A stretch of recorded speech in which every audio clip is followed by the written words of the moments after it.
안녕하십니까. 메신저 뉴스 김성욱입니다. 첫 순서는 서울동안교회 김영주 목사님, 울산 호계교회 김병문 목사님, 고양 삼성교회 김영선 목사님으로 이어집니다. 코로나 재앙 속에서도 좋은 지도자를 세우고 기적을 확신하는 믿음에 대해 말씀하십니다. 한 의사가 아프리카의 어떤 외진 마을에 의료봉사를 가게 되었습니다. 외국에서 선진 축산 기술을 배우고 온 한 청년과 교제하게 되었습니다. 그 마을에는 청혼을 할 때 남자가 암소를 끌고 이 처녀의 집에 가서 자, 이 암소를 받고 딸을 주세요라고 말하는 그런 이 관습이 있었습니다. 특등 신부감은 암소 3마리, 좀 괜찮은 신부는 암소 2마리, 그냥 보통 신부는 암소 1마리면 된다는 것입니다. 어느 날 이 청년이 마을 사람들과 친구들과 둘러싸여서 청혼하러 가는 겁니다. 근데 암소를 무려 9마리나 끌고 가는 겁니다. 한참을 가더니 어느 허름한 집 앞에 섰습니다. 그리고 그 집 노인의 딸에게 청혼을 하는 것이었습니다. 그런데 그 노인의 딸은 큰 키에 비해서 너무 마르고 심약해 보이는 초라한 그런 여자였습니다. 그 뒤로 의사는 봉사기간을 끝내고 본국으로 돌아왔습니다. 세월이 지난 다음에 휴가를 얻어서 그 마을을 다시 한번 방문하게 됐습니다. 청년은 아주 훌륭한 사업가가 되어 있었습니다. 오랜만에 만나서 그 집에 초대받아서 가게 되었습니다. 그리고 대화하는 중에 물어봤습니다. 정말 지금까지 궁금한 게 있는데, 내가 볼 때 그 자매는 암소 1마리면 될 것 같은데 어떻게 9마리나 가지고 가서 공헌했느냐고. 저는 어렸을 때부터 제 아내와 결혼하기를 원했고 그렇게 약속을 했습니다. 사실 제 아내는 암소 1마리면 충분히 혼인승낙을 받을 수 있었습니다. 그러나 제가 정말 사랑한 여인이 자신의 가치를 1마리의 암소값에 한정하고 평생을 사는 것을 원치 않았습니다. 저는 결혼하고 나서 있는 그대로 아내를 사랑했습니다. 어느 날부터 아내가 나의 뜻을 받아들이기 시작했습니다. 자기 자신이 옛날에 보잘것없다고 생각되던 옛 모습을 하나씩 던져버리고 9마리의 가치 있는 정말 품위 있는 여성으로 자기 자신을 갖고 가기 시작합니다. 수군대고 조롱하던 그 사람들이 바뀌어서 저 사람은 정말 9마리의 암소에 받을 만한 가치가 있는 사람이라는 것을 인정하게 되었다는 것입니다. 성경은 우리에게 너희는 허물과 죄로 죽었다고 했습니다. 죽은 사람은 가치가 없습니다. 그런데 암소 9마리보다 더 소중한 예수 그리스도의 보혈의 피로 우리는 구속함을 받았습니다. 우리 하나님의 청혼을 받은 겁니다. 성숙은 강제조항이 아닙니다. 성숙은 자기의 가치를 깨달은 사람이 낡은 것을 버리고 새로운 것, 아름답고 귀한 것을 향해서 선택해가는 삶이 성숙의 삶입니다. 명심하십시오. 지역 감정이 앞서게 되면 정의고 진실이고 하나님의 뜻이고 뭐고 다 없어지는 것을 볼 수가 있습니다. 끝에 가서는 서로가 안 좋은 감정만 남는 것을 볼 수가 있죠. 특히 정치인들 중에서 지역 감정을 부추기는 사람들이 있으면은 그 사람은 나라를 망하게 하려고 작정한 사람이다 해도 과언이 아닙니다. 대중들은 그런데 이런 지역 감정에 쉽게 휘말리는 경향이 있다는 것입니다. 그런데 사도행전 6장 5절 6절에 보면은 참 놀라운 사실이 있습니다. 여기에는 초대교회 7 집사의 명단이 나오고 그들에게 안수하는 내용이 나오는데요. 당시의 관습에 의하면은 히브리파 유대인들은 히브리식의 이름을 가졌고 디아스포라 각각의 세상 속에서 흩어져 살았던 헬라파 유대인들은 이 헬라식의 이름을 가졌습니다. 초대교회는 히브리파 유대인들이 절대 다수를 차지하고 있었는데, 그런데 7 집사 모두의 이름을 면면을 보면 히브리식 이름이 아니라 다 헬라식 이름을 가졌다는 특징이 있습니다. 절대 다수였던 히브리파 유대인들이 소수에 불과했던 헬라파 유대인들에게 표를 몰아주었다라고 해석할 수 있습니다. 혈연, 지연, 학연은 어느 시대나 어느 지역을 막론하고 집단 형성에 중요한 요소가 되었습니다. 인간 집단의 속성상 이런 기득권을 포기한다는 것은 불가능한 일이었음에도 불구하고 초대교회는 그것을 초월한 것을 볼 수가 있습니다. 여기에 초대교회의 위대함이 있습니다. 초대교인들은 혈연, 지연, 학연에 휩쓸리지 않았고요, 지역 감정이나 불법적인 방법으로 선출하지도 않았습니다. 국내파들은 자신의 기독권을 깨끗하게 포기하면서까지 저는 해외파, 원래 원교인이 아니라 외부에서 유입된 이 교인들을 선출했다는 거예요. 이건 대단히 혁신적인 것입니다. 그런데 그 이유를 살펴보면은 이 헬라파 유대인들의 세계관에서 찾아볼 수가 있습니다. 그들의 세계관은 국내파와는 비교할 수 없을 정도로 엄청난 세계관을 품고 꿈을 품고 가지고 있었습니다. 헬라파 유대인의 대표적인 사람이 바로 이 누가와 사도 바울이 있습니다. 그래서 이 집사가 갖춰야 될 중요한 덕목이 두가 되어야 한다면 그것은 바로 넓은 세계관을 가진 사람이다라고 말할 수 있습니다. 우물안 개구리처럼 살아가는 좁은 시야를 버리고 넓은 세계를 품을 수 있는 그 넓은 세계관을 갖는 저와 여러분이 다 되시기 바랍니다. 오병이어의 이야기를 통해서 주님께서 우리들에게 보여주시고자 하는 메시지가 뭘까요? 바로 긍정과 감사입니다.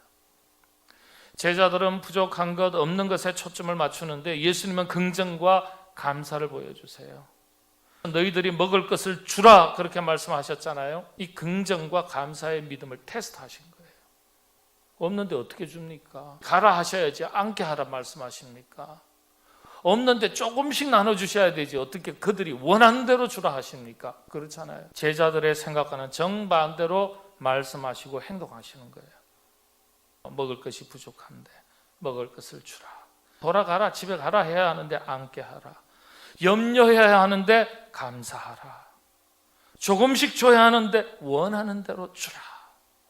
풍요 속에서도 소중함을 알게 하시려고 버리는 것이 없도록 하라 당부하시고. 이 모든 것이 무슨 메시지입니까? 제자들이 긍정과 감사의 믿음이 부족한 것을 아셨기 때문에 제자들의 믿음의 부족함을 깨우치시려는 의도가 담긴 얘기가 바로 오병이어의 사건입니다. 이 출발점이 이게예요.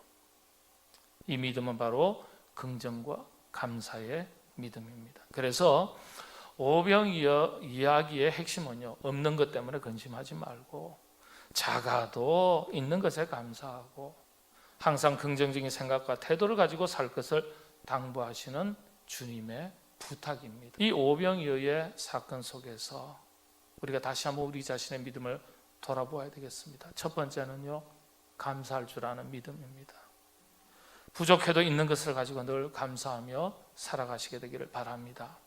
감사는 소유에서 비롯되는 게 아니라 만족에서 비롯되는 겁니다. 족한 줄 알면 감사하고 이 감사가 우리를 행복하게 합니다. 두 번째는요, 긍정의 마음입니다. 마태복음 6장 30절 말씀을 같이 읽겠습니다. 오늘 있다가 내일 아궁이에 던지는 들풀도 하나님이 이렇게 입히시거든 하물며 너희일까 보냐 믿음이 적은 자들아. 다 먹이시고 입히시겠지. 긍정의 믿음 아니겠습니까? 주님은 우리의 긍정적 사고와 고백을 보시고 우리의 소망을 이루어 주십니다. 행복은요, 긍정적인 사람이 누리는 특권입니다. 코로나19 시절에 참 힘든 시절, 여러 가지 일들로 감사와 긍정을 잃어버리기가 쉬운 시절입니다. 그렇지만 우리 모두 감사와 긍정의 마음, 믿음으로 이 시절 잘 이겨내시는 우리 모두가 되시기를 바랍니다. 부산 항서교회 나재천 목사님, 남양주 별내동안교회 나강현 목사님, 경주 남부교회 김상전 목사님은 아직도 방황하는 이유와 신앙의 제자리를 찾는 방법에 대해서 들려주십니다. 오병이어 기적 사건이 어떻게가 아니라 어디에서 일어났는가? 디베랴 건너편입니다. 이 건너편을 중심으로 이 말씀을 봐야 됩니다. 디베랴는 어떤 곳이었습니까? 황제의 신전이 있는 곳이에요. 황제의 가치와 기준이 있고 황제의 논리가 지배하는 도시, 그곳이 디베랴입니다. 근데 예수님은 이곳을 떠나신 거죠. 이곳을 떠나 디베랴 건너편으로 가셨다. 거기서 무슨 일이 일어났는가? 오병이어 기적이라고 하는 놀라운 사건이 일어난 것입니다. 오늘 우리의 믿음의 삶도 마찬가지입니다. 우리의 믿음의 삶 또한 이 황제의 가치, 황제의 기준, 다시 말씀드리면 세속적인 가치와 어떤 물질적인 기준이 지배하는 디베라에 머물러 있는 것이 아니라 그 디베라 건너편을 향해 나아갈 때 거기에 놀라운 복음의 능력이 있고 영적인 풍요를 경험할 수 있다는 것입니다. 믿음의 기적은요, 황제가 지배하는 디베라가 아니라 주님께서 함께 하시는 디베라 건너편에 있다는 거지요. 지금 여러분은 어디에 머물러 계십니까? 지금 여러분의 머물러 계신 삶의 자리, 디베라입니까? 아니면 디베라 건너편입니까? 문제는 디베라에서는 아무런 능력도 이적도 나타나지 않는다는 거예요. 우리의 생각과 우리의 삶의 모습이 디베라를 건너가야 됩니다. 우리가 예수님을 믿고 신앙생활을 하는 것은 건너가는 것입니다. 이 히브리라는 민족, 히브리는 강을 건너온 사람들입니다. 우리는 건너가야 돼요. 여러분, 6월절이 뭡니까? 건너가는 거죠. 패스오버. 430년 동안 노예 생활을 했던 이스라엘 백성들이 홍해를 건너갔습니다. 40년 동안 광야 생활을 했던 이 이스라엘 백성들이 요단강을 건너갔습니다. 건너가야 돼요. 우리가 예수님을 제대로 믿고 믿음 생활을 제대로 하려면 건너가야 됩니다. 어디에서? 디베라에서 디베라 건너편으로. 여러분, 디베라는요, 화려한 곳입니다. 인간적인 눈으로, 세속적인 눈으로 바라볼 때 많은 기회가 보이는 곳이에요. 편안한 안락함도 있는 곳이 디베라입니다. 그러나 그곳에는 주님이 함께하지 않습니다. 황제의 논리, 황제의 가치가 지배를 합니다. 주님은 그곳을 건너가셨어요. 여러 해 후에 애굽 왕은 죽었고 이스라엘 자손은 고된 노동으로 말미암아 탄식하며 부르짖으니 그 고된 노동으로 말미암아 부르짖는 소리가 하나님께 상달된지라. 이제 그들이 고통 가운데 하나님께 부르짖기 시작합니다. 그리고 하나님께 부르짖는 기도가 상달되었습니다. 하나님이 그들의 고통의 소리를 들으시고 하나님이 아브라함과 이삭과 야곱에게 세운 그의 언약을 기억하사 하나님이 이스라엘 자손을 돌보셨고 하나님이 그들을 기억하셨더라. 짧은 말씀 속에 하나님이라고 하는 주어가 계속 반복해서 등장하고 있어요. 하나님이 움직이기 시작하셨다는 거예요. 하나님께서 그들의 조상들과 맺은 언약을 기억하시고 지금 부르짖어 기도하고 있는 이스라엘을 기억하시고 그들을 돌보시고 일하기 시작하셨다고 말씀하고 있습니다. 이스라엘 백성을 구원하는 일, 이스라엘 민족의 새로운 변화는 다른 것이 아니라 기도에서 시작되고 있습니다. 기도가 하나님으로 하여금 그들의 고통의 상황을 보게 만들었고, 기도가 하나님을 그들의 상황으로 끌어들였고, 기도가 자기들 힘으로 안 되는 것을 하나님이 일하시도록 만들어가고 있습니다. 오늘 우리들은 어쩌면 이스라엘 백성들처럼 암담하고 우울한 오늘의 현실 속에서 이런 상황을 변화시켜 줄 것이 무엇일까, 또 어떤 것들이 변화시켜 줄 수 있을까 기대하고 있습니다. 문제는 기도입니다. 우리의 모든 삶의 고민과 아픔, 문제들이 사람은 해결 못하고 세상은 해결 못해도 하나님은 하실 수 있다는 것을 여러분 믿으십니까? 우리에게 그런 믿음이 있다면 이제 우리가 할 최우선 순위는 기도인 것이에요. 하나님께 기도하는 것이 시작이고 끝이고 전부입니다. 오늘 나를 살리고 나의 가정을 살리고 변화시키고 세상을 변화시키는 출발, 바로 기도임을 우리가 다시 마음에 새기고 바로 지금 나의 시간, 나의 공간 속에 기도의 시간과 기도의 공간을 조금씩만 단 1분이라도 더 늘려갈 수 있기를 바랍니다. 그 기도의 1분이 기적과 변화의 1분이 될 것입니다. 혹시 교회 일을 하시다 탈진한 경험은 없으신지요? 너무 많은 일을 맡고 있으므로 즐거움보다는 교회를 생각하면 머리가 지끈지끈하고 또 부담감으로 다가오지는 않는지요? 모세가 너무 많은 사역으로 인해서 탈진할 것 같은 위기에 빠지게 되었습니다. 그때 모세의 장인 이도로가 방문을 합니다. 하루 종일 모세가 하는 그 일들을, 사역들을 살펴보면서 충고를 합니다. 지금 백성들을 보니까 아침부터 밤 늦게까지 모세에게 재판받기 위하여서 꼬리에 꼬리를 물고 사람들이 지쳐가며 서 있고, 또 한 사람 한 사람 재판을 해주고 있는 모세 또한 지치기는 마찬가지였습니다. 탈진되어 있었습니다. 그래서 장인이 모세에게 혼자서 어떻게 이 많은 일을 감당할 수 있느냐, 리더십을 나누어라 했습니다. 나눔으로 인해서 그 리더십의 효과를 높이자는 거예요.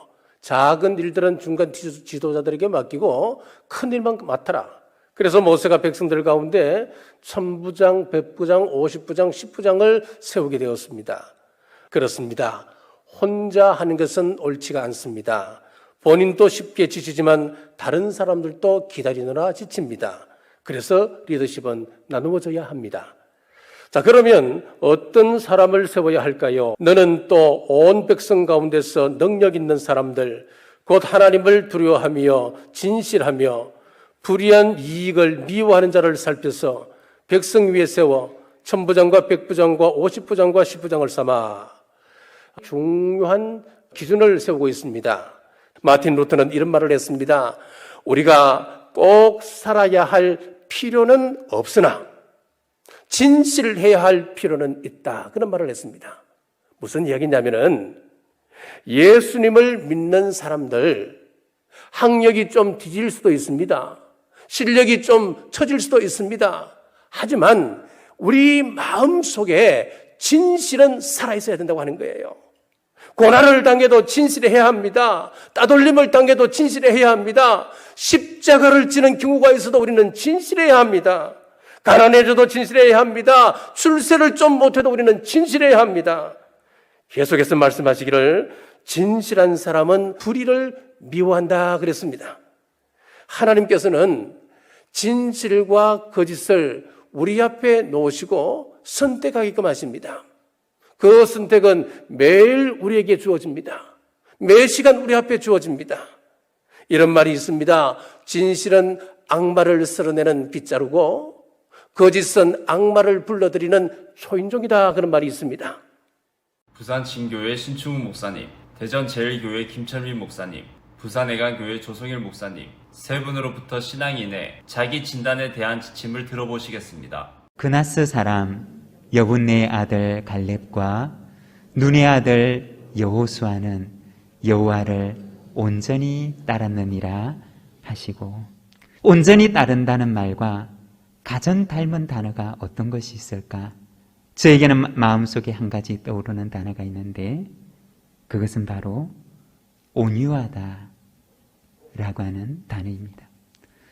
본래 의미는 잘 훈련된 말의 온화함을 가리키는 것입니다. 말은 참 힘이 센 동물입니다. 그렇지만 잘 훈련된 말은 그 힘을 아무렇게나 사용하지 않는다는 것입니다. 주인의 말과 주인의 명령에 따라서만 그 힘을 사용합니다. 나는 마음이 온유하고 겸손하니 나의 멍에를 메고 내게 배우라. 그리하면 너희 마음이 쉼을 얻으리니. 예수님의 그 온유함은 겟세마네 동산에서 십자가를 앞두고 기도하실 때 내 뜻대로 마시옵고 아버지의 뜻대로 되기를 원하나이다. 고난의 이 쓴 잔이 할 수만 있다면 내 앞에서 지나가기를 원합니다. 그러나 나의 원대로 마시고 아버지의 원대로 되기를 원합니다고 기도했던 것이 바로 예수님의 기도였고 예수님의 온유함이었던 것입니다. 온유가 무엇이냐? 힘이 있지만 하나님 앞에서 절대 순종하는 힘을 가리키는 것입니다. 힘이 있지만 그 힘을 하나님의 뜻에 모두 내려놓는 순종을 의미하는 것이 바로 온유입니다. 여호수아의 삶을 돌아보면 그는 어떤 위험이 있어도 하나님께서 가라 하시면 이스라엘 백성의 가장 선두에 서서 그 길을 갔던 사람이었고, 어떤 유혹이 있어도 하나님께서 멈추어 서라고 하시면 그곳이 어디든지 그 자리에 멈추어 섰던 사람이 바로 여호수아의 삶이었던 것입니다. 코로나가 딱 터졌을 때 교회 가면 코로나 청정 지역이야. 교회 가면 절대로 코로나 안 걸려. 코로나 걸렸던 사람도 다 나와버려. 근데 왜 하나님 그렇게 하지 않았어요? 프랑스 말 가운데요, 자메비라는 말이 있습니다. 이 말은 여러분들이 데자비라는 말 아시죠? 기시감. 언젠가 봤던 것 지금 또 보는 거예요. 이전에 있었던 일인데 그 비슷한 일들을 또 지금 보고 있는 거예요. 복사한 것처럼. 그 반대말이 자메비라는 말입니다. 그냥 예사롭게 지금까지 일상적으로 해오던 일이에요. 그런데 이게 결과가 다른 거예요. 지금까지 보지 못했던 거죠. 마치 처음 접하는 것처럼 생경하고 낯설게 느껴지는 거예요. 예상하지 못했던 그런 일들이 갑자기 툭 튀어나오는 거죠. 그래서 그때 느끼는 그 선연한 깨달음, 그리고 그 과정 속에서 내가 지금까지 내가 의뢰히 해왔던 거니까 내가 주체가 돼서 하던 것처럼 느꼈는데 알고 보니까 나 스스로가 그 과정 속에 소외되어 있었어요. 지금까지 보지 못했던 거죠. 이거를 우리가 바르게 알기 위해서 예수님을 우리는 좀 생각해 볼 필요가 있습니다. 하나님의 아들 예수 그리스도를 이 땅에 보내실 때 하나님은 전혀 일반인과 다를 바 없이 똑같은 모습으로 똑같이 출발하게 하셨던 것입니다. 그래서 나사렛 사람들도 헷갈렸어요. 예수님을 30년 동안 봤다. 그들은 그게 유일한 증거였습니다. 그런데 예수님은 이미 그 안에 하나님의 아들로서의 구별된 자기 정체성을 가지고 있었다는 것을 나사렛 동네 사람들은 알지 못했던 것입니다. 그런데 뭐예요? 갑자기 자메비, 지금까지 보지 못했던 거 뭐예요? 죽으면 그것으로 끝나는 줄 알았는데 예수님은 무덤을 여시고 부활하신 거예요. 왜 하나님이 이렇게 하셨을까요? 그냥 처음부터 예수님이 만왕의 왕 만주의 주로 딱 이렇게 왕관 딱 쓰시고 그래 딱 나타나시면 사람들이 알아가지고 모든 게 되지 않았을까요? 왜 그렇게 하신 거예요? 우리 때문에. 우리와 같은 모습으로 되셨지만 우리의 삶이 그 일반화되어 있고 어떻게 보면 거의 동일시되어 있는 그런 삶을 하나님께서 하나님의 자녀의 권세를 가진 하나님의 거룩한 하나님의 사람으로 나아가도록 우리를 이끄시기 위해서 그 모델로 예수님을 세워주신 거죠. 그때 마침 두어 사람이 와서 빌라도가 어떤 갈릴리 사람들의 피를 그들의 제물에 섞은 일로 예수께 아뢰니 대답하여 이르시되 너희는 이 갈릴리 사람들이 이같이 해 받음으로 다른 모든 갈릴리 사람보다 죄가 더 있는 줄 아느냐? 너희에게 이르노니 아니라 너희도 만일 회개하지 아니하면 다 이와 같이 망하리라. 그 사고를 당한 사람들, 뭔가 잘못해서 그렇게 되었을 것이다. 그 죽은 사람들보다 살아있는 내가 더 낫다라고 생각하고 있는 거죠. 예수님은 이 생각에 대해서 아니다라고 말씀하시는 거예요. 너희도 회개하지 아니하면 이같이 망한다. 그동안에 우리가 다른 사람보다 더 내가 낫다고 생각하면서 살아온 것에 대해서 회개해야 합니다. 예수 그리스도께서 자기 자신보다 나를 더 낮게, 나를 더 중요하게 여기셔서 나를 위해서 십자가에서 죽으셨습니다. 그 은혜를 받았으니 예수님이 나에게 그러셨던 것처럼 나도 다른 사람을 나보다 더 중요하게 여기면서 사는 게 이게 복음적인 삶이고 그리고 은혜를 받은 사람이 열매를 맺는 삶이다 라고 하시는 말씀입니다. 한 여성이 오랜 병상생활을 끝냈어요. 그리고 남편의 월급만으로는 부족하다고 생각해가지고 이제 잡화점을 열었어요. 이 여성한테 그런 재능이 있었는지 장사가 너무너무 잘 되는 겁니다. 손님들이 너무 많아요. 그래서 밤늦게까지 일을 했습니다. 근데 남편이 이렇게 얘기를 하는 거예요. 우리는 내 월급만으로도 살아갈 수 있는데 저 옆집 잡화점은 애들도 많고 저 집이 잘 돼야 돼. 그 얘기를 들은 이 아내가 너무 황당하잖아요. 근데 가만히 생각해 보니까 그게 아닌 거죠. 그리고 나보다 다른 사람을 더 소중하게 여기는 마음으로 마음을 바로잡고 그리고 일부러 물건을 들여놓지 않는 거예요. 손님이 왔을 때에 우리 집에 그 물건 없습니다. 저 앞집에 가면은 물건이 있을 겁니다. 그러니까 손님이 이제 뜸해지죠. 시간이 많잖아요. 여유가 생기잖아요. 그래서 글을 쓰기 시작한 거예요. 그리고 아사히 신문에서 1억 현상 소설 공모전에 글을 내가지고 거기에 당선되죠. 그것이 바로 빙점입니다. 이 여자가 바로 미우라 아야코죠.